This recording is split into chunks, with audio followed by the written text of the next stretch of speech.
చంద్రమానం ప్రకారం తెలుగు సంవత్సరాదిలోని 5వ నెల శ్రావణం. శ్రీహరి జన్మ నక్షత్రం పేరుతో ఉండే మాసం. ఆధ్యాత్మికంగా ఎంతో విశిష్టమైన ఈ మాసంలో ప్రతిరోజు పండగే. మంగళవారం శ్రావణ గౌరి వ్రతం, శుక్రవారం మహాలక్ష్మి పూజలు ఎంతో ప్రత్యేకం. అయితే శ్రావణ మాసానికి పరిపూర్ణత, పరిపక్వతను తీసుకొచ్చేది వరలక్ష్మి వ్రతం.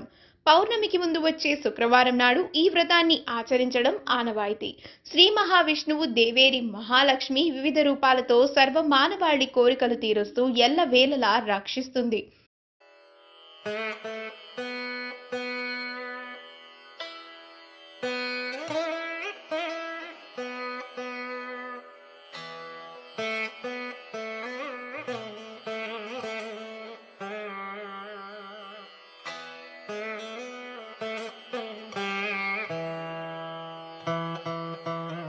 ఈ వీడియో కనుక మీకు నచ్చినట్లయితే మీ అభిప్రాయాన్ని కామెంట్స్ ద్వారా మాకు తెలియజేయండి. మా ఛానల్ని సబ్స్క్రైబ్ చేయడం మర్చిపోకండి.